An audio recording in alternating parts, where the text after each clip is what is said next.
Bonjour à tous. La langue ne se contente pas de poétiser et de penser à ma place. Elle dirige aussi mes sentiments. Elle régit tout mon être moral, d'autant plus naturellement que je m'en remets à elle.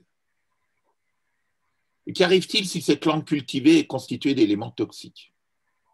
Les mots peuvent être comme de minuscules doses d'arsenic. On les avale sans prendre garde. Elles semblent ne faire aucun effet. Et voilà qu'après quelque temps, l'effet toxique se fait sentir.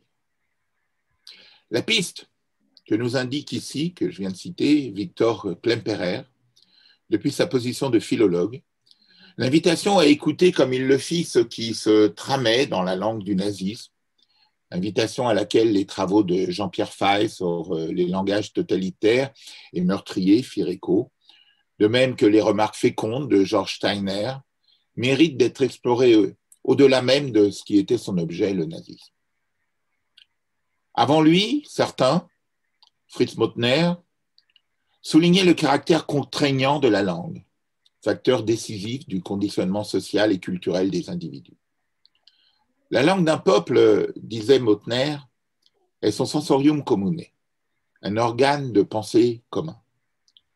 Il ajoutait que la langue d'un peuple, au sein des mœurs de ce peuple, a toujours tendance à se rendre souveraine et à soumettre à sa volonté, c'est-à-dire à ses représentations, d'autres domaines des mœurs. À cette aune, le langage est plus qu'un facteur normatif qui formate le comportement. Il détermine les visions du monde en ce que le monde est découpé par les possibilités du langage. La pensée n'est pas seulement exprimée par des mots, elle vient à l'existence à travers les mots, ainsi que l'étudiait le grand psychologue que fut Lev Vygotsky dans Pensée et langage. Ils étaient les uns des autres héritiers d'une longue évidence épistémologique portée par Athènes comme par Jérusalem, qui définit l'homme non pas comme un animal social, mais plus ontologiquement comme un animal parlant. Zoun phononta à Athènes, vivant parlant, Chaim Medaber à Jérusalem. Ils étaient encore les dépositaires de ce que William von Humboldt avait établi un siècle avant. Qu'une langue soit simplement un ensemble de signes conceptuels, arbitraires ou passés dans l'usage au gré du hasard, qu'un mot n'ait d'autre destination en force que de rappeler quelque objet existant hors de lui, dans la réalité ou pensé dans l'esprit, voilà des opinions qu'on ne devrait plus s'attendre à rencontrer chez quiconque a un peu réfléchi à la nature des langues.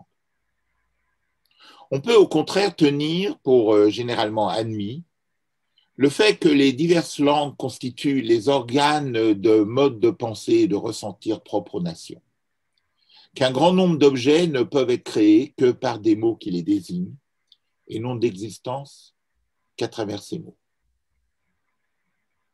Il s'agit là, depuis les temps anciens, d'une voie insuffisamment explorée, trop souvent contournée et assez délaissée, celle du langage comme ordre propre de l'humain, qui s'inscrit dans le réel et le transforme.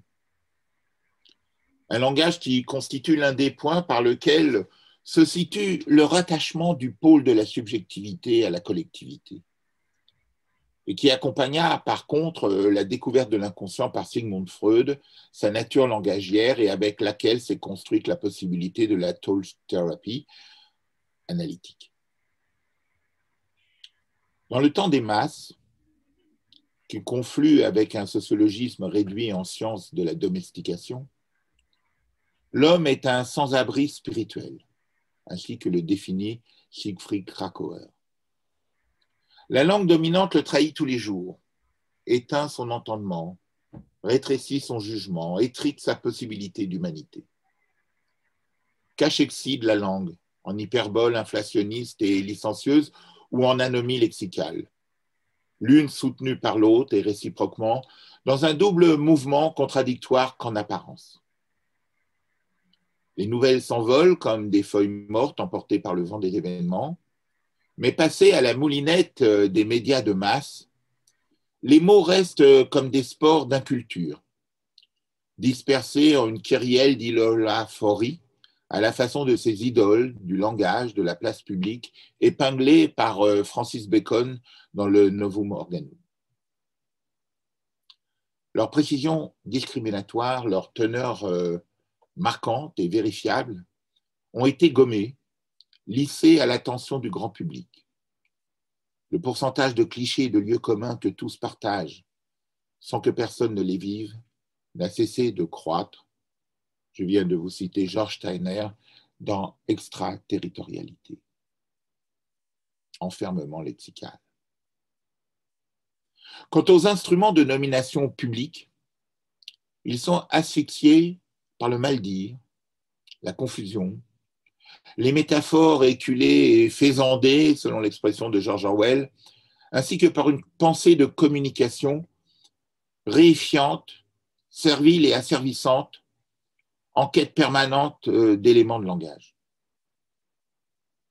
Un syntagme managérial flottant entre office de propagande, agence de publicité et potion anesthésiante. Chose peu nouvelle, certes, concomitante à l'exercice de domestication et déjà identifiée dans les cabinets du pouvoir par Jean-Paul Marat et avant même la Révolution française, et dont le seul changement moderne, notable, réside dans l'acquisition par les agents de service d'un nom de fonction communicant. Une pensée de com dont on voit tous les avatars désastreux dans cette période éprouvante de pandémie, quand le bien dire en bénédictio et le parler vrai serait plutôt requis. Veillez aux mots employés, aux traces sous-jacentes qui les connotent, voire aussi à leur ordinaire destin de bifurcation dès lors qu'ils passent dans l'usage commun.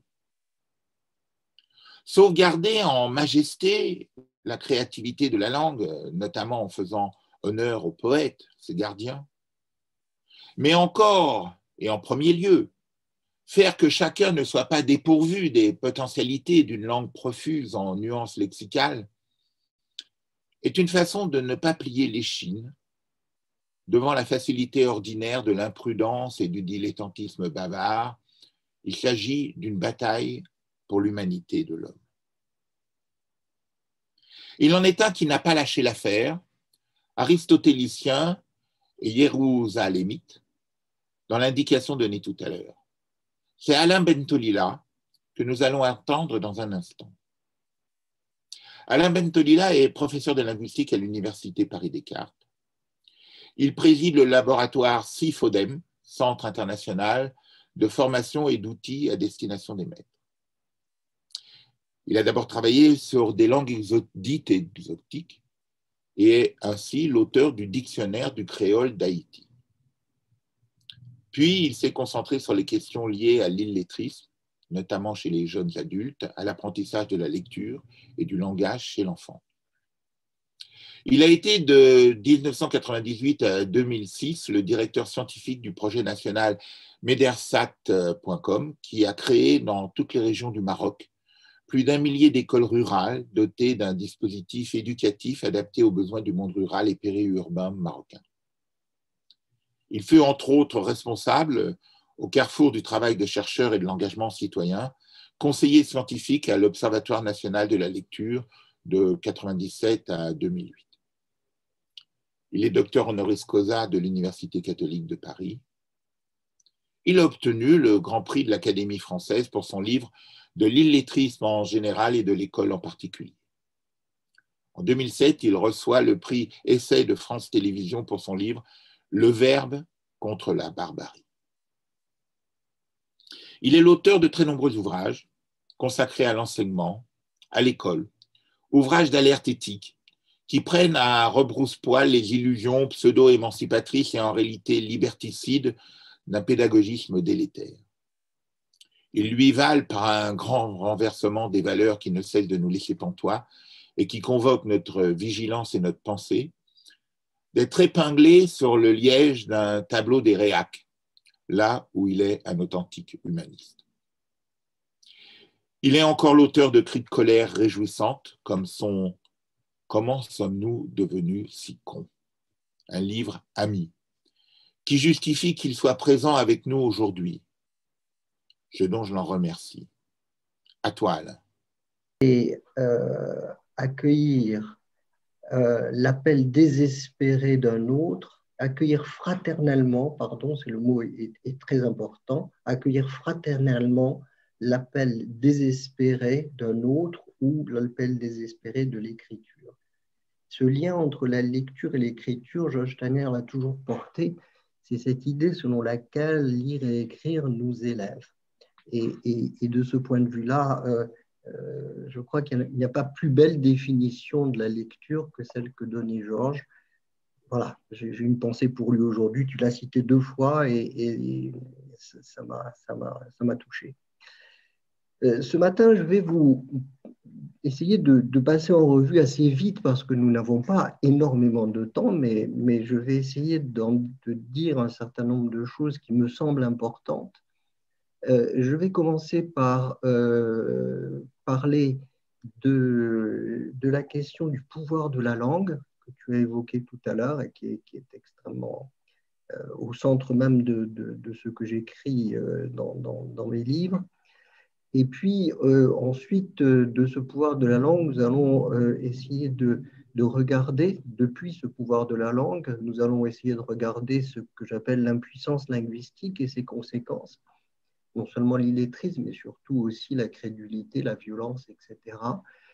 Et puis, j'essaierai de terminer, si j'ai encore un peu de temps, par la question du comprendre. C'est-à-dire, qu'est-ce que c'est que comprendre ? Et vous verrez que si nous arrivons à nous entendre sur à la fois la question du pouvoir de la langue, ce qu'elle donne comme pouvoir, et évidemment ce qu'elle donne comme pouvoir aussi bien pour le bien que pour le mal, mais aussi sur cet équilibre qu'il y a dans le fait de comprendre, c'est-à-dire de lire et de comprendre l'autre par l'oral, nous aurons, je pense, élaboré un modèle qui nous permet de mieux comprendre pourquoi nous sommes des hommes de parole et non pas des grands singes bonobos. C'est le titre d'ailleurs de mon prochain livre qui sortira en mars, qui s'appelle « Nous ne sommes pas des bonobos ». Et donc la première question, c'est cette question de pouvoir. Moi, quand je commence tous les ans, quand je commence mon cours qui s'appelle syntaxe et sens, jusqu'ici, je faisais ce cours dans l'amphi Descartes à la Sorbonne, je dis à mes étudiants, c'est la première fois que je les vois, donc je prends un certain risque, je leur dis, vous savez, tout à l'heure, en venant sur la place de la Sorbonne, j'ai vu un chou qui mangeait une chèvre. Et j'attends, et je vois la tête de mes étudiants complètement ébahis, qui me regardent, certains me connaissent, d'autres pas, et qui se disent, mais où sommes-nous tombés ? Et je leur dis, oui, je vous assure que j'ai vu un chou dévorer une chèvre.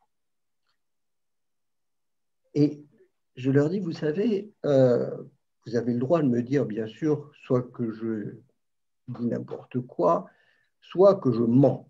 Et effectivement, il n'est pas vrai que j'ai vu un chou dévorer une chèvre. Mais cependant, la langue a ce pouvoir extraordinaire de dire ce que mes yeux n'ont jamais vu, ne voient pas et ne verront jamais.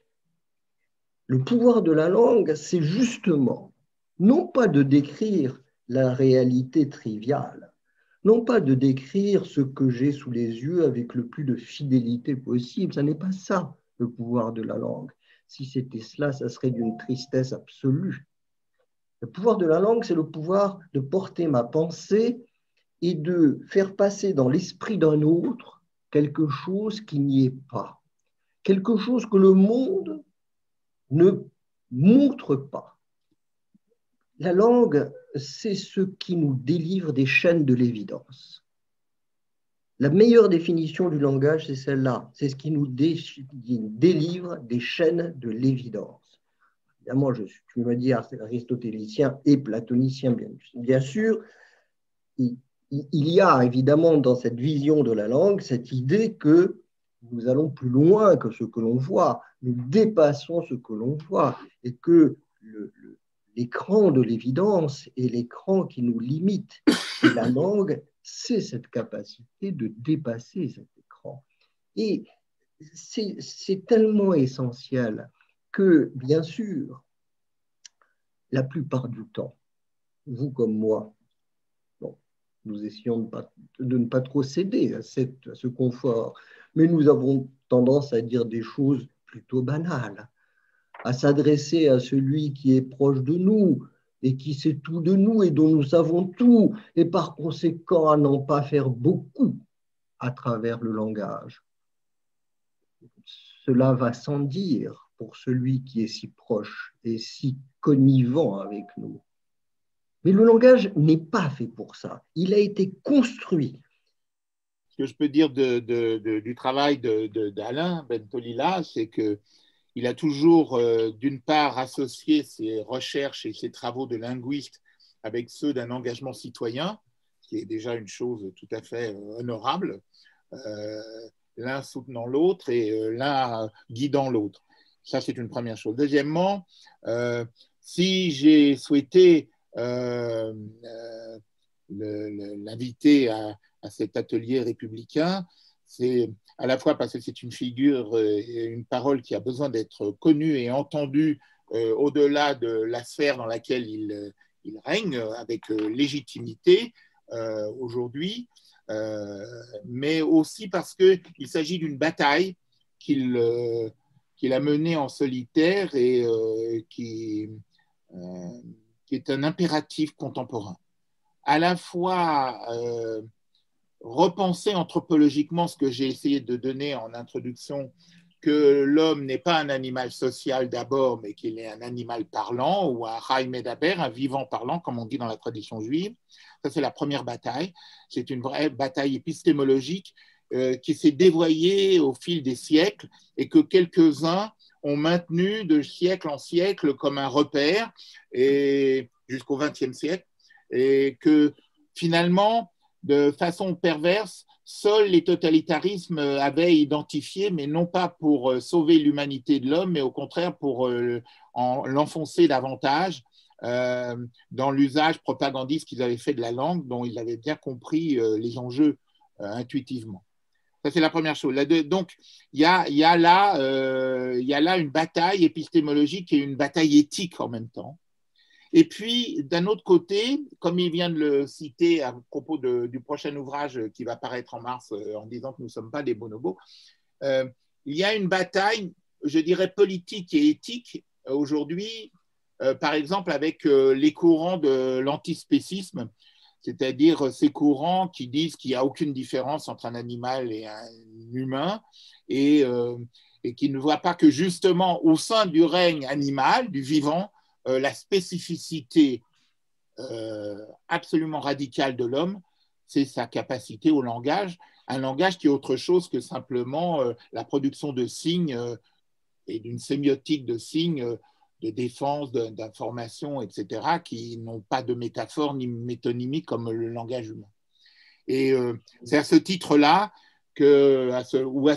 plusieurs titres-là, que je trouvais que la présence parmi nous et l'écoute de ce que Alain Bentolila a à nous dire est très précieuse. Mais moi, j'attendais effectivement, Gérard, avec beaucoup d'impatience cette conférence, d'abord parce que ça vient en résonance avec un certain nombre de choses que j'ai pu apprendre, notamment dans l'étude de la Torah ou dans l'étude du Talmud, s'agissant de l'importance du primat de la langue, de la parole, dans la création, mais dans la dimension même sociologique de la relation entre les êtres humains. Juste, je citerai trois petits exemples que l'on trouve dans le livre de la Genèse.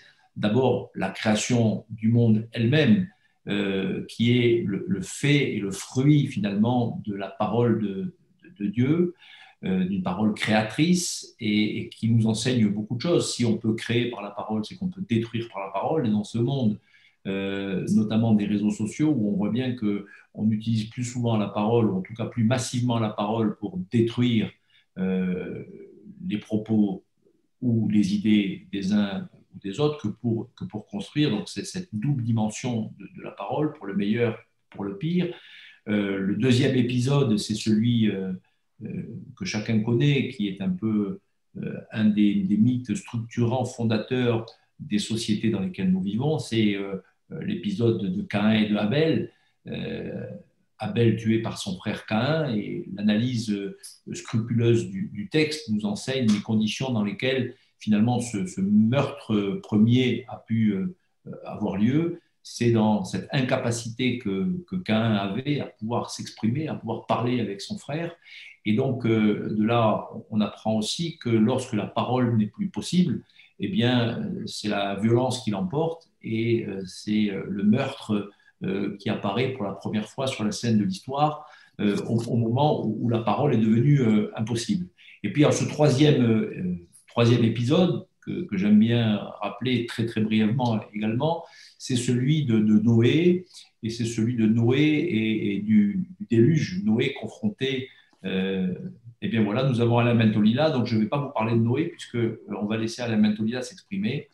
Mais si j'ai 5 secondes, je vous en dirai un peu plus tout à l'heure sur Noé, à moins que Alain Mentolila n'en parle lui-même. C'est intéressant de considérer notamment que la question du déluge, le Maboul en hébreu, en fait, c'est un mot qui nous dit le déluge, les trombes d'eau qui se sont abattues sur la terre, mais qui dit aussi la confusion du langage.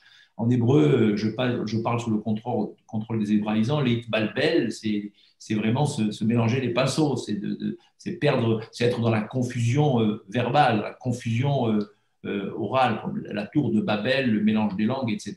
Donc je vous disais, cette chose qui me paraissait importante, c'est que la langue, à partir de mon exemple du chou qui dévorait la chèvre, il y a dans ce pouvoir de la langue cette capacité effectivement d'élévation, c'est-à-dire que parce que la langue donne ce pouvoir d'aller plus loin que ce que nos yeux nous montrent, d'aller plus loin que de distinguer le pensé et le perçu. Hein, le perçu, c'est l'évidence, et le pensé, c'est ce que la langue nous montre. Et c'est tellement vrai que le linguiste que je suis peut vous dire qu'il est certaines langues où des choses aussi évidentes que l'arc-en-ciel se disent en un seul mot, c'est-à-dire que certaines langues n'ont qu'un mot pour dire les 7 couleurs de l'arc-en-ciel, d'autres en ont 2, d'autres en ont 3, et les exemples sont extrêmement nombreux, qui montrent en fait que le vocabulaire de la langue, ça n'est pas le prédécoupage de la réalité sur laquelle on irait coller des petits morceaux de mots, pas du tout. Le lexique de chaque langue est un choix particulier.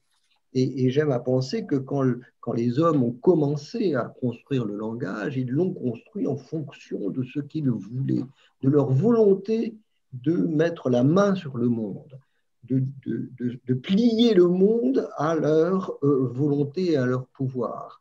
Et c'est pour cela que les lexiques des langues, effectivement, sont différents les uns des autres.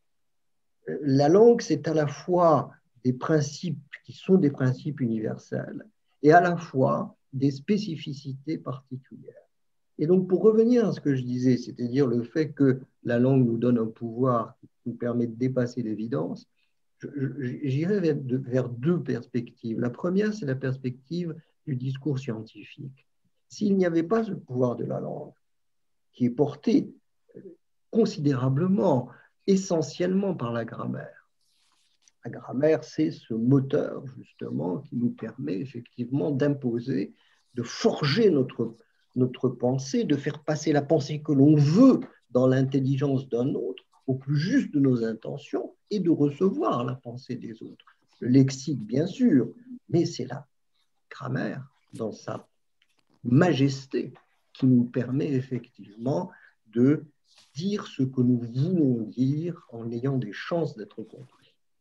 Donc, deux choses. La première, c'est le discours scientifique.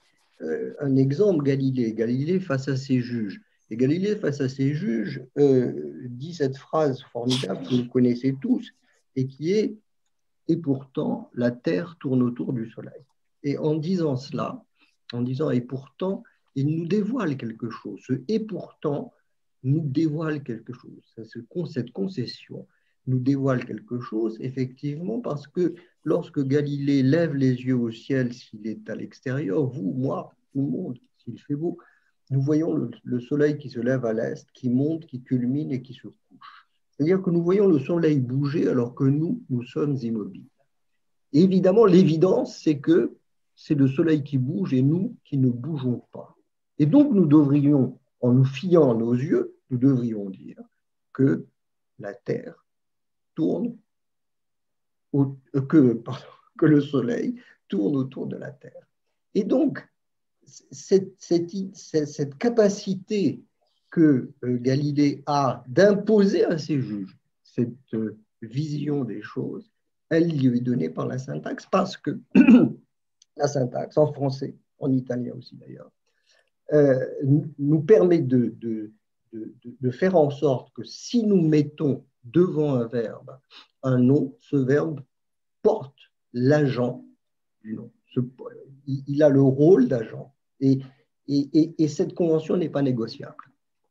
Alors après, bien sûr, Galilée va en subir les conséquences, mais finalement, le fait qu'il est emprisonné est le meilleur hommage à sa capacité de faire passer justement sa pensée. Et très exactement de la même façon, la poésie, que l'on pourrait imaginer comme étant le rebelle, la rebelle de la pensée, la poésie se fonde sur le pouvoir grammatical pour dire les choses les plus extraordinaires qu'elle a envie de dire. Et cette capacité-là, nous la trouvons par exemple dans Éluard qui dit « La terre est bleue comme une orange ». Et en disant cela, il se sert du pouvoir de la langue et de la grammaire pour pouvoir effectivement arriver à faire passer cette image formidable que nos yeux n'ont aucune chance de voir, mais qu'il fait passer quand même. Et donc, c'est la première idée que je voulais vous soumettre, c'est celle-là. C'est que la langue, c'est le pouvoir. La langue, c'est ce qui permet de dépasser ce que l'on voit. Deuxième idée, la langue nous permet aussi de dépasser le hic et le nunc. C'est-à-dire que nous sommes, nous, humains, mais les animaux pareils, sans conscience, nous sommes incapables, si vous voulez, de quitter ce coin qui nous attache à ce qui est de l'ordre du maintenant et du ici. Le ici et le maintenant est quelque chose qui est concomitant, consubstantiel à notre nature animale. Le langage nous permet de nous élever au-dessus de cela. Le langage nous permet de dépasser cette contrainte du hic et du nunc pour dire l'infini. Quand on va, par exemple, tenir un discours de vérité, ce discours de vérité se détache de toutes les contraintes, et par définition, autrement, ça n'est pas la vérité, se détache de toutes les contraintes, soigneusement nettoyées les unes après les autres, soigneusement écartées les unes après les autres, pour pouvoir effectivement tenir un discours qui est le discours du partout et du toujours. L'autre partie du pouvoir, donc la première partie du pouvoir, c'est cette partie qui est le fait de pouvoir, de dire, d'imposer mon imagination débordante, débridée à l'intelligence d'un autre. La deuxième, c'est cette capacité de dire quelque chose, non pas vrai ici et maintenant, mais vrai hier, aujourd'hui, demain peut-être, etc.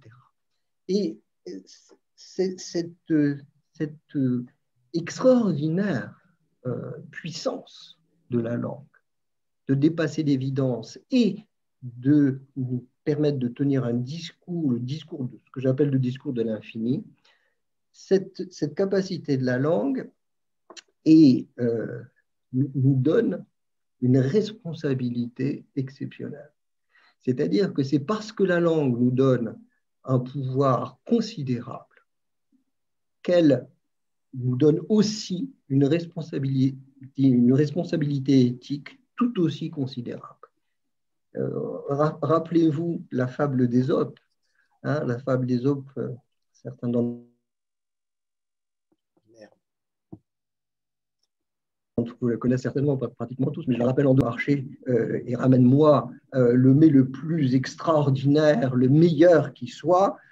Ésope va au marché, il revient et il apporte un grand plat de langue. Et il pose ça et le maître lui dit, mais écoute, je ne vais pas faire un festin avec eux, je t'ai dit de m'apporter le meilleur du marché, tu vas retourner au marché et me ramener à ce moment-là, ramène-moi le pire. Et Ésope revient et ramène son plat et le pose sur la table et dit, voilà, maître, je vous ai ramené le pire. Et le maître lui dit, mais comment? Et Ésope lui dit, mais parce que la langue est la meilleure et la pire des choses. Et effectivement, il faut bien se dire une chose, c'est que la langue sert avec la même, j'allais dire servilité, non, la même volonté, la même précision, le despote et le libérateur, le juste et l'usurpateur. C'est-à-dire que la langue ne contient pas en elle-même, dans ses structures, les finalités éthiques de son utilisation.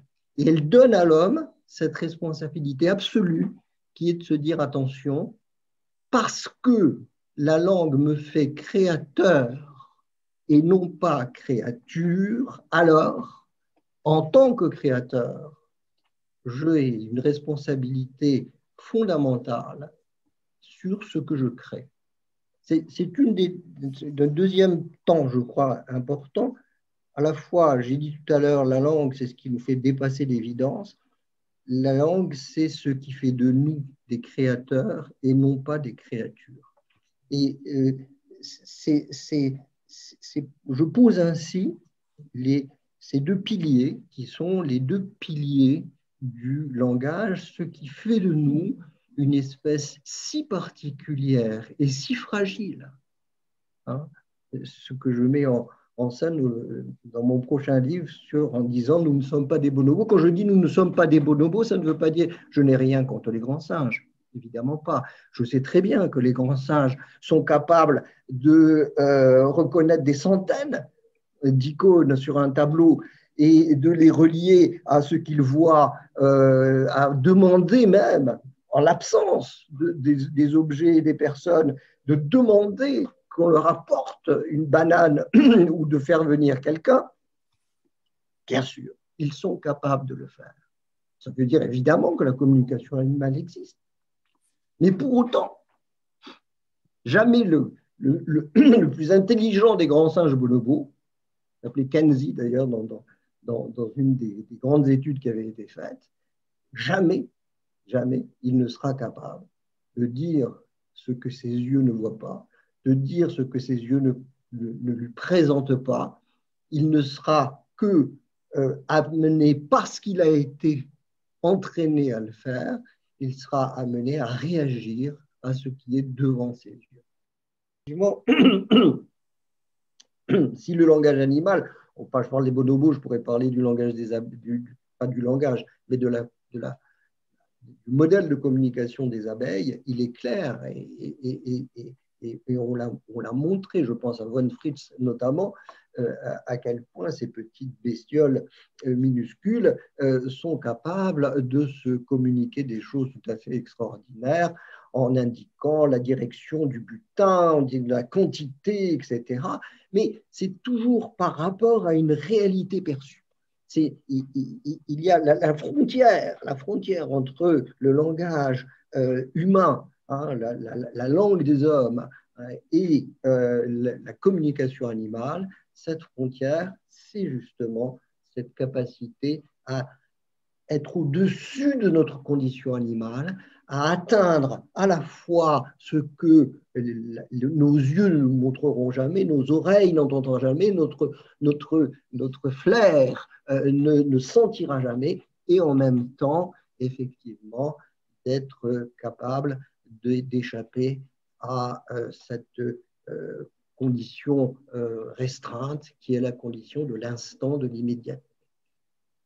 Et je disais, ce pouvoir formidable, cette capacité de s'élever nous donne, et c'est important, une considérable responsabilité, c'est-à-dire ça veut dire que parce que l'homme peut dire tout ce qu'il veut, sur tout ce qu'il veut, il doit absolument ne jamais dire n'importe quoi. C'est ça la responsabilité de l'homme. Parce qu'il peut dire tout ce qu'il veut, sur tout ce qu'il veut, il ne peut pas dire n'importe quoi. Et cette responsabilité-là est absolument essentielle. L'éthique est consubstantielle de l'apprentissage du langage, et quand nous apprenons le langage à nos enfants, on ne se contente pas, ou du moins on ne doit pas se contenter de les faire parler bien, il faut les faire parler juste. Cette question-là est une question sur laquelle je reviens souvent parce qu'elle est absolument essentielle. Puissance du langage, puissance de la pensée, défaite du langage, défaite de la pensée. Et quand on se pose cette question-là, effectivement, on ne peut pas ne pas réfléchir à ceux qui, justement, n'ont pas cette capacité suffisante de mettre le monde en mots, cette capacité suffisante de pouvoir proposer sa pensée avec une chance d'être compris par quelqu'un d'autre. Je viens de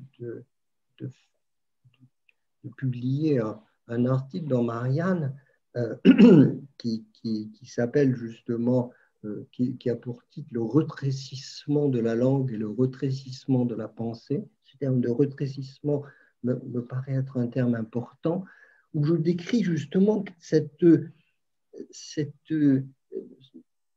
évolution délétère du langage, cette évolution délétère qui fait que un certain nombre de nos enfants, je dis bien de nos enfants, pour deux raisons. D'abord parce que ce sont les enfants de France, peu importe d'où ils viennent, mais aussi parce que il ne faut pas croire que les démunis de langue, les démunis de mots sont uniquement les enfants des autres. Ils sont aussi nos enfants. Ils sont aussi nos enfants parce que cette délition du langage, cet abandon des mots touche beaucoup plus loin que les enfants des ghettos. Les dernières enquêtes qui sont très inquiétantes montrent à quel point cette pénurie du langage touche des enfants de milieux sociaux très variés. Très variés. Et donc, il ne faut pas imaginer que c'est juste les autres qui sont touchés par cette difficulté. Ce dont il faut bien prendre conscience, c'est que quand on n'a pas les mots pour dire le monde, alors, lorsqu'on est un pauvre du langage, alors effectivement, on est parti pour une vie difficile, et d'autre part, on est quelqu'un qui sera plus crédule qu'un autre et plus violent qu'un autre. C'est sur ces trois points que je voudrais attirer votre attention. Vous savez, quand on regarde les événements récents et moins récents, les tueries, les attentats énormes ou quasi individuels, on se dit bien sûr comment cela peut-il se faire. Et les politiques vous promettent toujours d'en faire plus de policiers, plus de portiques à l'entrée des établissements scolaires, plus de renseignements, plus d'enquêtes, plus de sanctions, bien sûr, et aussi une intensification de la guerre que nous menons à l'extérieur même de nos frontières. Plus, évidemment, il en faut plus. Comment pourrions-nous dire faites-en moins, alors que ce danger terroriste est quasiment partie prenante de notre réalité. Et cependant, quand nous nous posons la question de savoir est-ce que cela suffira, est-ce que cette intensification des moyens va suffire, eh bien, je dirais que la réponse est non. La réponse est non. La réponse est non, pourquoi ? Parce que nous aurons beau faire plus et de plus en plus, nous ne parviendrons pas à faire en sorte que la victoire à long terme soit nôtre. Je suis très pessimiste sur cette question-là. Je suis très pessimiste sur cette question. Je ne pense pas, si vous voulez, que nous sortirons victorieux si nos armes sont uniquement les armes de la guerre. Je le répète, il en faut. Ne croyez absolument pas que je baisse les bras et que je dis laissons tomber, faisons autre chose, ne traquons pas les terroristes. Il faut les traquer jusqu'au dernier. Mais le dernier ne sera jamais le dernier. Je disais récemment, lorsque la dernière bombe tombera sur l'avant-dernier djihadiste, eh bien, nous serons toujours dans cette perspective de quête et de bataille. Et par conséquent, la seule chose sur laquelle nous pouvons véritablement agir à long terme, c'est la raison de nos enfants. C'est-à-dire, si nous ne sommes pas capables de faire de nos enfants des résistants intellectuels, et la langue est au cœur de la résistance intellectuelle, alors nous perdrons.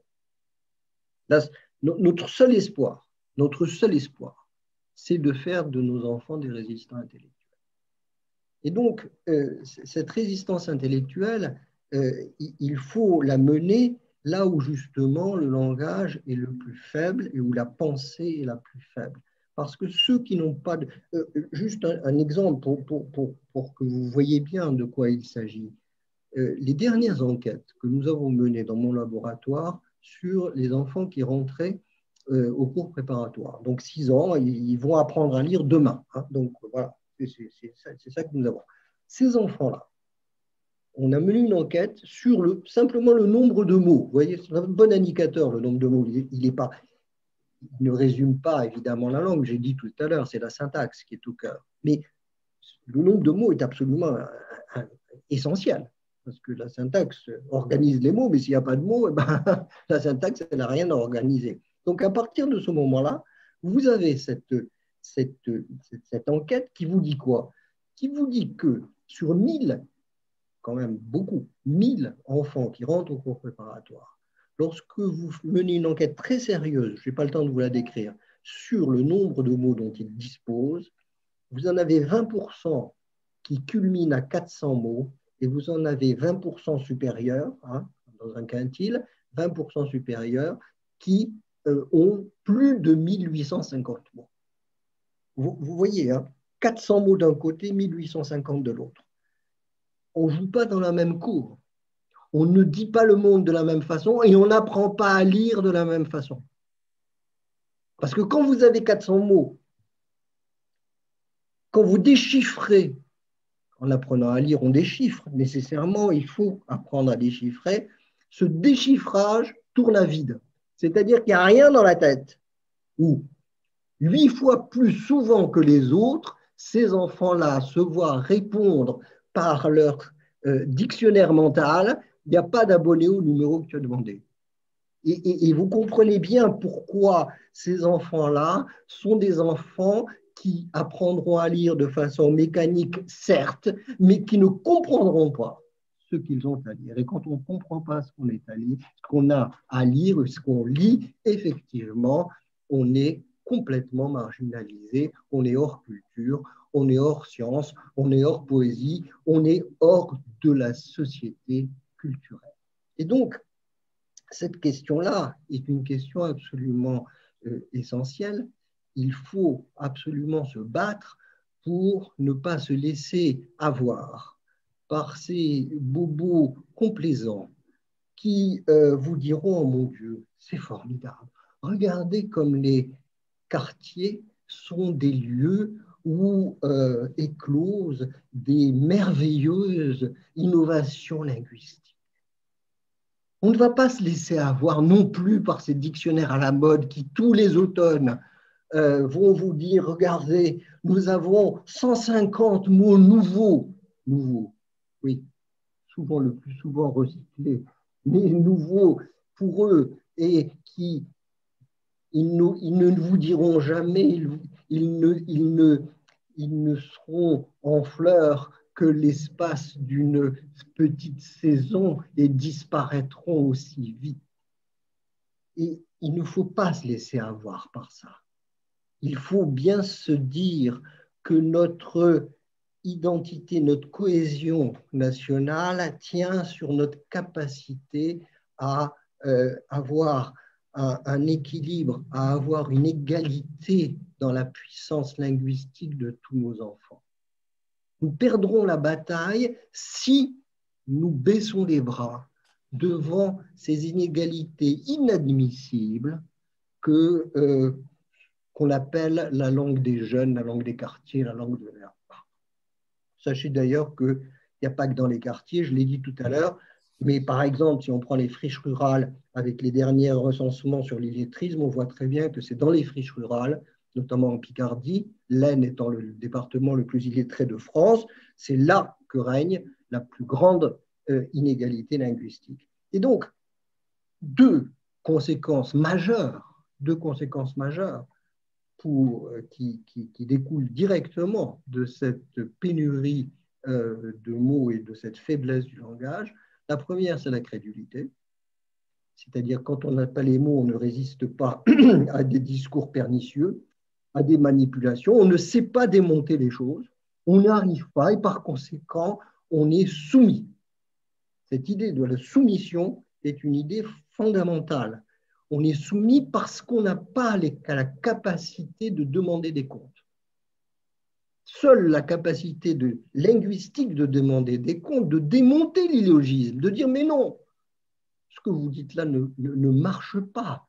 Cette image ne me convainc pas. Ça n'est pas parce que vous me montrez quelque chose que vous pouvez en tirer une vérité générale. Jamais. En aucun cas. Notez que ce système-là, qui est le système d'image montrée et d'allégation soi-disant juste et générale, est utilisé par les pires, par les pires totalitaires, les pires dictateurs.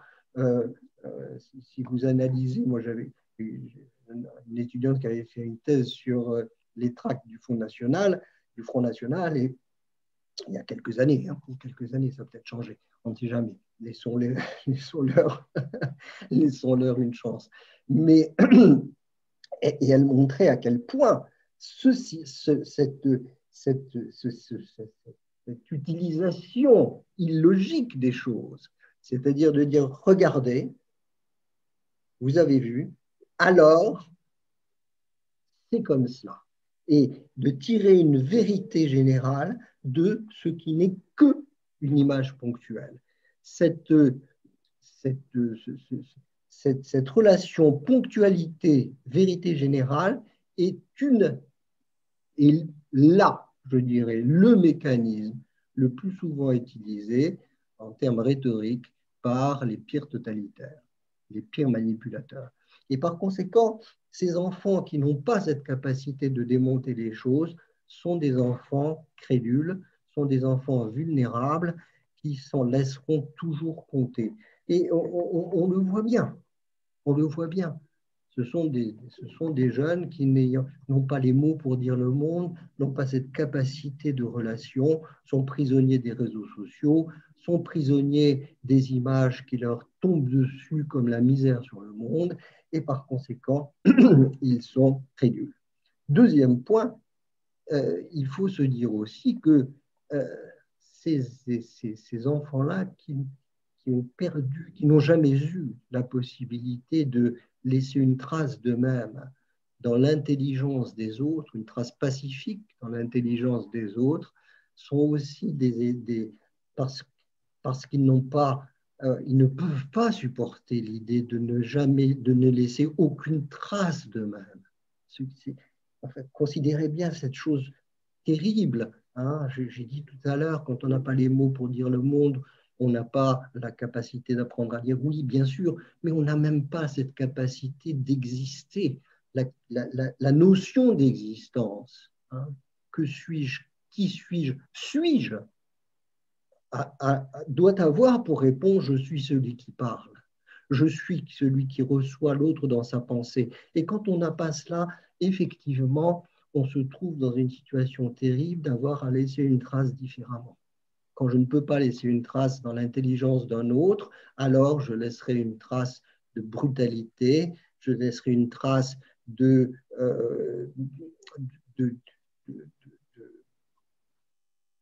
comment dire, de destruction, parce qu'il faut bien que cette trace montre que j'existe.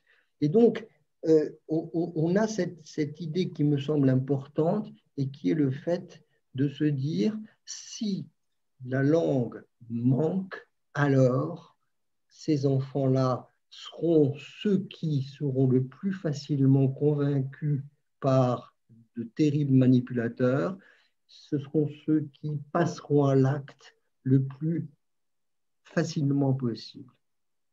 Pour dire un mot à propos de Samuel Paty, ça n'est pas pour rien que c'est un prof d'histoire qui a été décapité. En décapitant Samuel Paty, on décapite cet homme, on décapite aussi le professeur d'histoire. Histoire, ça veut dire la mémoire. Histoire, ça veut dire je me souviens de choses que j'ai vérifiées. Et donc, cette idée de couper sa tête, ça a été aussi rendre impossible la vision de ceux qui nous a précédés. Et donc, on a bien, si vous voulez, ici quelque chose d'important, cette idée de supprimer la mémoire, de supprimer l'histoire, de supprimer l'éclairage et la profondeur que donne l'histoire est quelque chose d'important. Dernier point, et j'en ai pour quelques minutes encore, je sais qu'on a largement dépassé notre temps, mais je voudrais vous dire deux mots sur la question de la compréhension. Parce qu'effectivement, cette langue dont j'ai défini le pouvoir, cette langue dont j'ai défini la faiblesse et les dangers qu'engendrait cette faiblesse, cette langue est faite pour se comprendre. Et je voudrais vous dire trois mots sur la notion de compréhension. Qu'est-ce que c'est que comprendre? Qu'est-ce que c'est que comprendre l'autre? Comprendre l'autre, ce n'est pas voir ce que l'autre a dans sa tête. Non. Comprendre, c'est interpréter. Comprendre, c'est interpréter ce que l'autre me dit avec autant de respect pour ses directives que de liberté dans l'interprétation et l'imagination. Et cette idée de comprendre est une idée qui est absolument essentielle. Elle vaut pour la lecture, mais elle vaut aussi pour l'échange oral. Cette idée, si vous voulez, selon laquelle lorsque quelqu'un a écrit quelque chose, à ce quelqu'un que l'on nomme auteur, auctoritas, à ce quelqu'un, je dois infiniment de respect.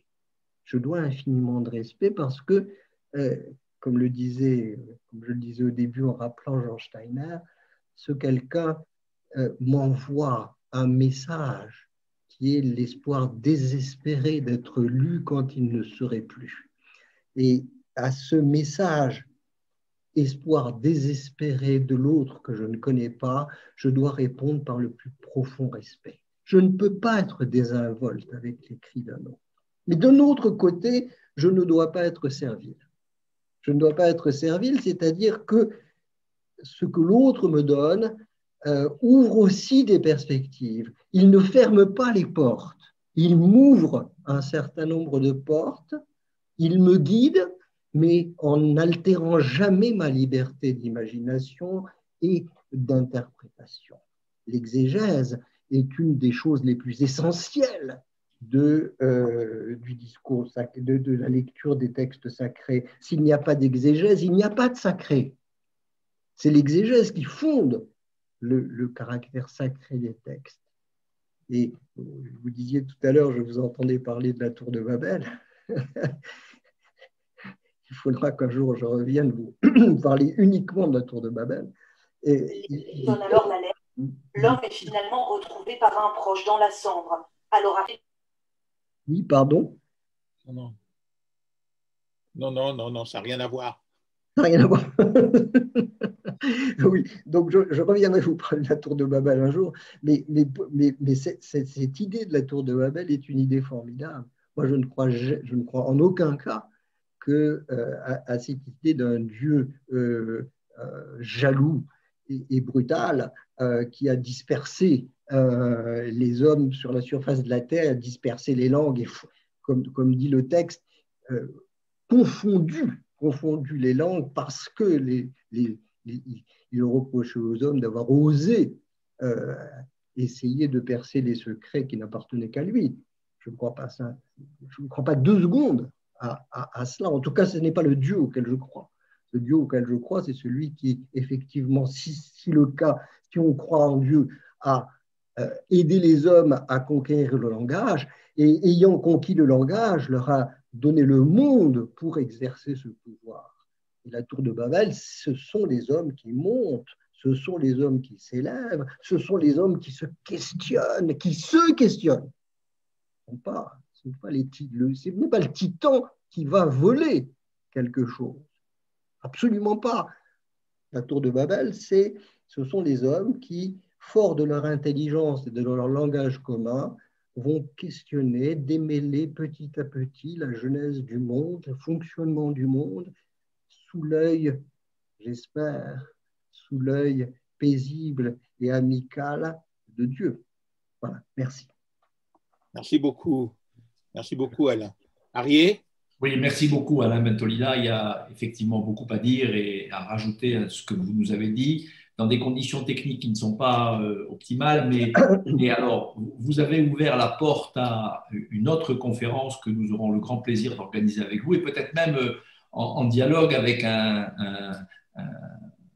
talmudiste ou un spécialiste de l'herméneutique biblique, thoraïque. Et effectivement, vous ouvrez la porte avec la question de la tour de Babel.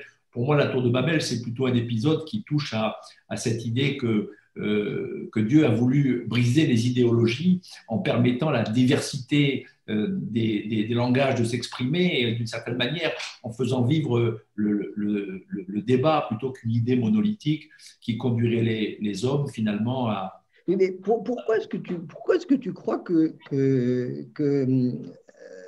le fait d'avoir plusieurs langues rend plus simple ou plus évidente le dialogue? C'est au contraire la communauté de langues qui permet le dialogue. Et si tu veux, la dispersion et la confusion des langues, en tout cas dans la plupart des exégèses de la tour de Babel, est en fait une punition, c'est-à-dire il fallait arrêter ces hommes vaniteux et orgueilleux qui voulaient se croire plus grands qu'ils n'étaient eux-mêmes. Je ne le lis pas comme ça exactement. Moi aussi, j'ai ma propre lecture j'ai moi aussi ma propre lecture de… Voilà un exemple de l'exégèse. C'est intéressant. Oui, bien sûr, bien sûr. Je crois au contraire que ce n'est pas la question de la multiplicité des langues, qui a toujours, me semble-t-il, existé, mais c'est dans le langage la capacité de tenir des discours différents, c'est-à-dire de pouvoir avoir cette liberté de parole qui ne nous enferme pas dans un logos, dans une parole imposée, dans une idéologie, qui est cette incapacité de penser par soi-même. Mais ce sont là des sujets que l'on peut ouvrir. Tout à l'heure, je parlais de la création, je parlais de l'épisode de l'assassinat de Abel par Caïn. J'évoquais aussi, avant de parler de la tour de Babel, j'évoquais l'épisode de Noé. Noé qui n'a pas pris la défense de ses contemporains et qui finalement a mal compris d'une certaine manière. Il y a une exégèse qui le dit comme ça, qui a mal compris le message que lui a adressé Dieu de construire une arche avec des dimensions particulières. Et quand on regarde la symbolique de cette arche, on sait bien que le mot qui dit arche est aussi le mot qui dit le mot, et la dimension de cette arche, c'est la dimension du langage, puisque les mesures sont données, la valeur numérique du mot lachon, qui veut dire la langue. Je ne rentrerai pas dans tous les détails, parce que ça ouvre à des débats très impressionnants, et puis même, et ce sera mon dernier mot peut-être, pour permettre à Alain Bentolila de conclure, et à Gérard Rabinovitch d'avoir aussi le mot de la fin et d'annoncer probablement notre prochaine séquence, à propos du langage et du mal dans le monde. La paracha que nous avons lue ce samedi se termine par l'épisode de la guerre contre Amalek. Amalek, l'ennemi irréductible du peuple juif, mais d'une certaine manière aussi l'ennemi irréductible de l'humanité, celui qui incarne le mal gratuit tel qu'il s'est exprimé à travers l'histoire jusqu'à aujourd'hui et encore aujourd'hui. Et cette parole très forte dans le texte qui dit qu'il faut mettre dans l'oreille de Yehoshua le combat contre Amalek. C'est-à-dire que cette idée qu'on ne vaincra le mal, et c'est ce que vous avez dit à Alain Bentolila, pas avec plus de force, plus de police et plus de mesures restrictives, mais par l'intelligence, par le dialogue, par le langage, par l'éducation. Et c'est ce que dit le texte de la Torah finalement en disant, on met l'idée de ce combat contre Amalek dans l'oreille de quelqu'un, c'est-à-dire par la verbalisation et donc par l'idée que c'est par le langage, c'est par la culture, c'est par l'éducation que l'on va finalement vaincre le mal dans nos sociétés. Donc ça revient à la question que nous avons posée aujourd'hui. Et moi, j'ai eu beaucoup de plaisir à vous écouter. Je pense que nos amis aussi. Je voudrais vous dire que nos ateliers républicains, c'est un petit club. Vous l'avez remarqué, on n'est jamais très, très, très nombreux, mais c'est un peu comme ça que nous avons conçu cette idée de réunir un petit comité. Alors évidemment, on n'est pas obligé de rester à 20, on peut passer à 40, on peut passer à 50, on peut augmenter notre auditoire, mais au départ, notre idée, ce n'est pas de faire de l'audimat. Et comme on dit souvent, on ne sera jamais prisonnier de l'audimat. Ce qui nous importe, c'est de donner la possibilité à des intervenants de venir s'exprimer, à nous tous de créer du contenu, d'ouvrir un débat, une réflexion dont nous avons besoin. Je dois dire que je ne connais pas une meilleure manière de démarrer une semaine un lundi matin que de s'abreuver à la parole des sages qui nous nourrissent par leurs propos et qui ouvrent à la réflexion, qui ouvrent évidemment à la discussion. Alors, on n'aura pas le temps de prendre des questions parmi nos amis. Alain Bentolila, quelques mots de conclusion. Gérard, le mot de la fin, le rendez-vous pour le mois prochain. Et puis, certainement, avec Alain Bentolila, d'autres occasions, je l'espère en tout cas, de continuer ce débat extrêmement intéressant. Alain, c'est à vous. Écoutez, je n'ai pas d'autre conclusion que celle que j'ai faite à propos de la tour de Babel, mais simplement peut-être vous dire que ce que nous donne le langage, nous devons le lui rendre, c'est-à-dire nous devons chérir cette langue, nous devons lui rendre hommage. Et le meilleur hommage qu'on peut lui rendre, c'est en l'utilisant, non pas pour dire fidèlement ce que nous voyons, mais pour inventer, pour imaginer, pour dire un certain nombre de choses incongrues, parfois inconvenantes, iconoclastes, et que la pire chose, le pire péché que l'on peut faire contre le langage, c'est justement le conformisme. Ce sont les ce que d'autres appellent des modèles de langage. Ce sont ce que l'on répète ad nauseam en écoutant les hommes politiques. Le péché contre le langage, c'est le conformisme. Et donc, si l'on veut effectivement le mettre au niveau où il doit être, le servir au plus haut de ses ambitions, alors nous devons espérer l'inédit, c'est-à-dire espérer de dire ou d'écrire quelque chose que personne n'a encore jamais écrit, jamais dit. C'est une utopie. Évidemment, c'est une utopie parce que une vie ne suffit pas pour aller chercher ce que personne n'a jamais dit. Et ce que personne n'a jamais dit, est-ce que véritablement nous saurons que cela existe? Certainement pas. Mais l'espoir de l'inédit porte la révérence que nous devons au langage. Voilà. C'est une très belle conclusion, mon cher Alain. Exactement l'esprit des ateliers républicains, cet enjeu-là. Tu étais animé par à la fois ce monothéisme éthique, je dirais, et ce marqueur de l'apport de la pensée républicaine depuis 1789. Les deux sont là en toi dans ce que tu as à défendre et à soutenir comme citoyen et comme chercheur. On est devant deux impasses contemporaines. L'une, elle est épistémologique. On ne prend pas attention assez à l'enjeu du langage d'un point de vue anthropologique. Et l'autre, elle est éthique. On n'a pas assez le sens de l'enjeu de responsabilité qui y est associé. Alors, tu nous as beaucoup donné dans ce sens-là. Je voudrais, pour abonder dans ton sens, citer, pour conclure, Thomas Mann, qui en 1936, depuis l'Angleterre, essayait de parler au peuple allemand sous le joug du nazisme et qui va dire une chose qui montre l'enjeu civilisationnel dont il est question. Le mystère du langage est grand, dit Thomas Mann. Être responsable du langage et de sa pureté, c'est porter une responsabilité d'ordre symbolique et spirituel. Celle-ci ne revêt pas seulement une signification esthétique. La signification du langage est essentiellement la responsabilité elle-même. Voilà, parfait. Rien à ajouter, Gérard. Magnifique. Merci à toi, Alain. Alors, la prochaine session est normalement prévue pour le 22 février et nous entendrons Antoine Garapon sur la justice numérique. Très bien. Tout un programme. Merci beaucoup, Gérard. Merci à tous. Merci à tous.